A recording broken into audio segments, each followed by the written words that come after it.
What is up, everybody? It is your girl Nia, the video game her, and I wanted to come on and make a video real quick. But is it just me, or does it seem like Nintendo's entire 2017 is pretty much an apology to core fans? I mean, like, between January's Switch reveal, the April Rapid Fire Direct, and E3 2017, Nintendo seems to be showing a huge emphasis on core Nintendo IPs. I mean, like, they're literally getting the more standard heavy hitters out of the way. We get a full-on new AAA Zelda experience in March. We got that at launch. That's the biggest Zelda game Nintendo has ever made. It took the most developers that any Zelda game has ever used or utilized. We got Mario Kart 8 Deluxe in April, and while that is a port from the Wii U game, it was widely received by gamers of all walks of life. There were so many people who haven't had a chance to play Mario Kart on a Wii U because nobody bought a Wii U. You know, you had fans that haven't played on Nintendo consoles since the Wii, the GameCube, and beyond. So this is the first time they've had a chance to play Mario Kart in probably a decade. We're getting two new Nintendo-made IPs this summer with ARMS and Splatoon, which is relatively new. I mean, it's only had one game up to this point. And not only that, but we're ending the year with a AAA Mario experience that pushes the envelope for the platforming genre. And we're getting an extensive open-world RPG with Xenoblade 2. Like, all of this stuff is coming this year. Plus, there's some other games coming this year that I didn't even mention. Like, Nintendo pretty much has a Nintendo-made exclusive for each month for the rest of the year. Like, when was the last time we've ever been able to say that as Nintendo fans? Now, with the Wii U, Nintendo really pissed a lot of fans off. There were a lot of Nintendo diehards that absolutely passed on the Wii U, or they had the Wii U for a short time and then they gave up on it, they sold it or whatever, because the Wii U was such a disappointment to the core fans. Only 14 million people bought into the Wii U, and they left a lot of fans behind due to the issues that the Wii U had. I mean, like, the Wii U had a host of issues, man. Like, the OS was slow. The online features were absolutely garbage. If you're a fan of my channel, you know that I have had multiple rants about the online features for the Wii U. The Wii U gamepad, which was the biggest gimmick of the system, or the whole basis of the system, was heavily underutilized, especially by Nintendo themselves.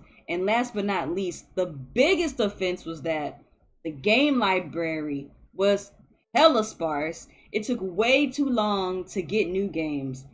I mean, with the Wii U, we were waiting anywhere between 3 to 8 months for the next Nintendo exclusive, and that was a common occurrence, y'all. That was a common occurrence.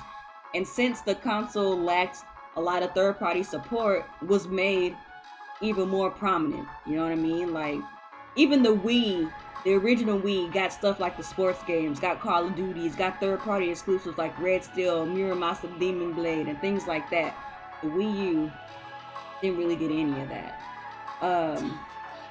And even at, you know, E3 this year, Nintendo did something very un-Nintendo-like. They announced some games that probably weren't even in development yet, or were very much in development, and they went ahead and told us that, hey, a core Pokemon RPG is coming, and Metroid Prime 4 is currently in development for the Switch. Like, I feel like Nintendo, they really understand that they effed up, man. And, you know, while I'm still very skeptical about some issues revolving around the Switch, namely the absence of the details on their paid online service coming next year, and how they plan on implementing voice chat, which that really bugs me. But I mean, but even aside from that, I still feel like if Nintendo can keep this momentum through year one and bring more bangers and no droughts for year two as well, I can safely say in a way that Nintendo knows they effed up, and they're trying to pay their fans back, trying to win their fans back, you know, in spades. I mean, I feel like Nintendo did a bang-up job at E3. I know some people wanted them to show more, but I think that in my heart of hearts, I really do believe that Nintendo needs to focus on getting their core fans back. a lot of Nintendo faithfuls lost so much hope in Nintendo, lost so much faith in Nintendo with the Wii U generation. So many Nintendo fans and Nintendo faithfuls completely just skipped the Wii U altogether, man. You know, they maybe went on to PC, or they went on to Xbox, they went on to PlayStation. It just was not a good gen for Nintendo and Nintendo fans in general. So I really do hope that Nintendo is showing us that they do have this new path that they're trying to forge, that they got this new vision for the Switch.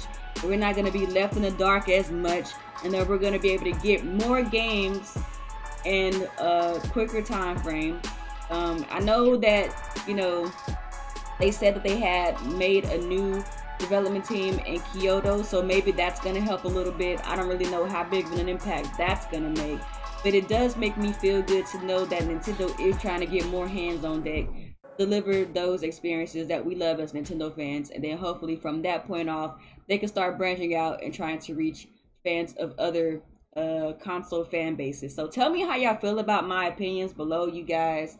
You think I'm off base? Do you think that Nintendo is actually not trying to win us back, win our loyalty back, and it's kind of like luck of the draw, so to speak, that they're having so much momentum built up with the Switch? Let me know what's going on. Tell me how you feel, and we'll chop it up in the comments below. Peace.